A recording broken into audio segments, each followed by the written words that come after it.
What's going on YouTube? My name is Skill57. Today I'm going to be reviewing Metro Last Light for the PC. I have not played the console versions, but I heard a lot of negative things about them performance-wise. But who gives a shit, because I'm playing on the Powerhouse PC, what the game's meant to be played on, it was developed for, and yeah. For those who are unaware, the budget for this game barely exceeded 10% of what typical developers get. So the money Naughty Dog kind of gets to make a game, or Treyarch, Infinity Ward, Bungie, other big time developers, yeah. 4A Games created this awesome experience with just hitting 10% of the typical budget of other developers. There would be nights where they would have no heat, okay, no heat, working on this game in a freezing cold, just to make sure that it was done right. So, respect. So, what's this game about? Game takes place right after Metro, the original Metro, and it is not based off a book this time. The very first Metro is based off a book written by, I can't say this guy's name, Dmitry Golufkovskis. I don't know. But Metro Last Light was made under his guidance from the ground up alongside 4A Games, and continues the story right after Metro 1, where Artyom supposedly saved the human race from the Dark Ones. So in this game, you are in a sense looking for the last Dark One for some answers, possibly to save what's left of humanity. And during your adventure, you'll be fighting the Reds, protecting D6, fighting bandits, and taking on the very horror sci-fi enemies such as gargoyles and werewolf lookalikes and shit like that. You will fight in the dark, you'll fight in the broad daylight, you will be in very close quarters combat, very confined spaces. You will lack light, you will lack supplies. There'll be times where your gas mask will run out of air, you'll be panicking and you'll die. This game does tension building right. It has low ammunition, just like the old days of Resident Evil 1, 2, 3, and Code Veronica, shit like that. You will go to a city and stock up on ammunition, only to find yourself in the middle of a fight running low on ammunition. Enemies do not drop bullets in this game unless they're human beings, and the ammunition you do find off dead bodies is along the lines of 1 to 10 bullets. So you will find yourself, even on normal mode, running low on ammunition, utilizing stealth, thinking about your decisions, worrying about your gas mask, your air, your filters, the cracks on the screen, wiping the screen, shit like that. This game is very fucking good. It is a nice change of pace from the typical cliche, you're a human walking tank of destruction military shooter. You die easily in this game. Your ammunition is scarce. It's not actually encouraged to take on all enemies at once, because you will pretty much get your ass handed to you. This game does a lot and does it right. This game's only real problems lie in its graphics engine, stability issues due to the low budget. What I like most about this game is that despite it being linear, you always progress forward. There's always enough in the area to get sidetracked with. There's always that one little beam of light that will distract you from your actual mission to go there and get some supplies and shit like that.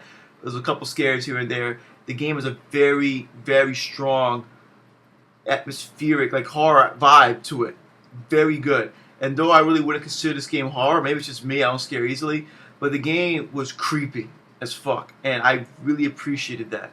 I appreciated the old school sound effects, the new school sound effects, the powerful sounds of the weaponry, the Russian voice acting, how convincing everything was, people sounding very depressed. Every time you came to a new city, you felt sorry for what's left of human life. It's really such a well put together experience. When you go out into the open, in broad daylight, there's radiation in the air. Now you have to worry about wiping your screen after combat. If blood gets on your screen, you gotta wipe it while in combat. Every time you pick up filters and you look at your watch, it tells you how much time you have left to breathe. And if you hold tab, it tells you how much air and time you have combined with all your filters combined. So let's say you have 5 minutes left on the filter and you crank that filter up, put a new one in, you actually just wasted a lot of time. So you gotta, worry about the screen, your air, and then if you get to combat, your mask could potentially break. All that combined with the fact that ammunition is scarce in this game. How's that for some tension building? And you get attacked by hordes of fucking beasts and shit. That's great. I fucking love it. So let's talk about the controls, graphics, etc. and get on with this. Graphically, the game is great. The game is great. It looks fucking awesome. I have no complaints with the graphics at all. Okay? None. The lip movement could have been a little better. The faces could have been a little more detailed. And, you know, when it comes to making expressions and shit, a lot of enemies have that very... They kind of look like this when I talk to you. You know, kind of mellow. But, whatever. Everything else looks great. Fantastic. Of course, some stabilization issues. The previous Metro game suffered a lot from stabilization issues on the PC and Xbox 360, despite your... Even if you have a monster rig, okay, it doesn't matter how good your PC is, doesn't matter what drivers you have updated, doesn't matter what graphics chip you're running. If the game itself isn't stabilized by the developers themselves, the game's gonna run like shit. Luckily, 4A Games did a good job, and THQ did a good job, and game runs quite well on PC. Okay, sadly on the PS3 it runs like shit. That's kind of fucking mind-boggling due to the fact that this generation's over and multi-platform games are still running like shit on PS3. The Xbox 360 version, the game runs relatively fair. The PC version, the game that, the system it was meant to be played on, the PC, runs quite well. Okay, I'm not gonna lie, a couple frame rate dips here and there, a couple of skips here and there. There's no more of that bullshit from the previous Metro where the bullets of the guns sound like they're 1,000 feet away and they're right in front of you, shit like that. Voice acting's on point, but graphics are good, but stabilization could be better, which will ultimately have me subtract points from this game. Okay. Sound effects, I dug it a lot. I love the old school, new school sound effects. Guns sound convincing. Okay, it's not military shooters. Don't expect guns to sound like something on Battlefield 3, but they sound good for this type of game. Voice acting's on point. I got a real big kick out of Russian voice acting because how many games we play besides Call of Duty and Battlefield where the main character is Russian and he actually talks. This game, RT doesn't exactly talk. He talks in between missions, but the people around you, the children, the adults, the rangers, the reds, the strippers, they all sound pretty convincing. I pretty much enjoy the sound effects. Nothing too magnificent, but gets the job done. Control-wise, I played with my mouse and keyboard. I switched to a official Xbox 360 controller, wired, to play on the PC. I found that playing on the controller was pretty bad because I guess they didn't want the game to be a twitch shooter. This isn't like a run and gun game. This is a mixture of stealth, adventure, maintaining your resources, progressing, with a plan basically. So you don't get to actually aim as quick. I'm used to the mouse keyboard. I aim with this little bastard right here. It's a work of art, and I aim quick as shit because I use raw input. When you use controller, even at max sensitivity, you don't really move at all fast. So I didn't like the fact that I had to hold the bumper and you do like a fucking puzzle with the D-pad. Just turn on my flashlight and doing certain things like switching ammunition types and shit like that. It didn't feel comfortable for me because of all the options and abilities you can actually do. Because of the fact that you have to charge your flashlight, wipe the screen, change your gas mask. Those all need their own little button input. They had to make the buttons work a certain way, so you're like holding different buttons, hold this button, hold that button, just to do this. I'm like, no. Playing with controller was horrendous. I played with the mouse and keyboard. Everything had its own little macro key. But yeah, I did not like the control. My experience with the controller. I thought it pretty much sucked. Let's talk about the goods and the bads. Okay. Let's talk about the bads first. Like I said, the controller, sound effects being relatively average, and the stabilization issues. The goods, there's a lot of goods though. The goods, the fact that despite the game being linear, it just felt so open and big. I love the fact that no area felt the same. And as you progress through the Metro, it was different enemies, different experiences. I love the fact that unlike the first Metro, there's lots of weapons to choose from. You got the standard double barrel shotgun, then you had the single barrel shotgun, then you had the Saiga. What a big jump. You know what I'm saying? Then you had the basic rifle, the old school bullet action rifle. Then you had some fucking like DSR kind of rifle, like a giant cannon basically. Several pistols to choose from. A lot of bolt type weapons, a lot of crank style weapons.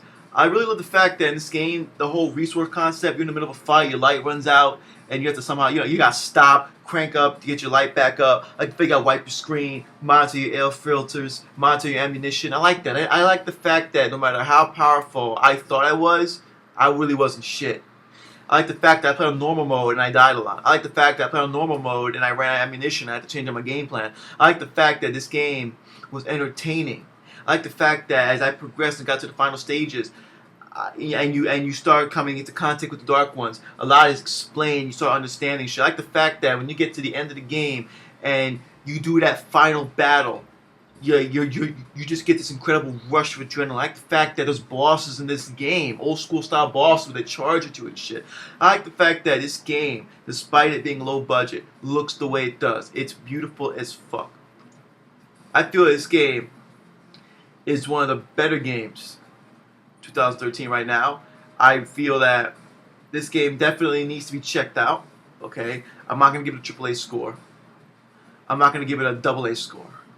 I'm gonna give the game an 8 out of 10 because the controller experience sucked.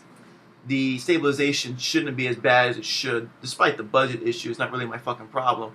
You know, it shouldn't suck that bad for PS3 players. And the sound effects, though just fine. Sometimes, like I said, voice acting was okay, but sometimes, and people feel a little uninspired. They feel like you're just reading off a script. And other than that, though, I feel it's great. Like, despite me giving the game an 8, you have to play it. Go rent it. Or get it on PC for $40. And the whole Ranger mode concept, people bitching about the Ranger mode, I understand where you're coming from. But we're in an age right now, we're in an age of gaming where people are suckers for pre-orders. People love the fact, pre-order. Ranger mode is technically free. If you pre-order, it's free. You get it. All they did with Ranger mode is they make it a pre-order bonus to ensure that they're going to get you to buy the game new. If you waited till the day the game came out to buy it new and to get Ranger mode, well, that sucks to be you. You got to pay $5 to get the hardest mode in the game. But I mean, I reserved it. I mean, I had no problem giving them $5 ahead of time to ensure that I can download the game ahead of time. And as soon as 12 o'clock hit, I was able to play the game. I had no problem doing that. So yeah, sure, it's it's a lousy little trick, but at the end of the day, it's still technically free. So it is what it is. Ranger mode, for those who are unaware, is basically playing this game on hardcore, which I'm about to fucking do. So thank you for this video. Okay, appreciate it as always. Leave me a like, comment, tell me what other games you want to see me play, shit like that. I'm still playing Guild Wars 2 like crazy. But if you can hear Black Ops 2 in the background, I just downloaded the latest map pack. I got Season Pass, kind of forgot about it. I don't play Call of Duty really anymore because I guess if I can ruin it. But I got the map pack. I'm about to go play the zombie mode and shit with the prison asylum with all the Italian voice actors. Like, yes. But yeah, catch you guys next video. Remember, 8 out of 10. And peace, deuces.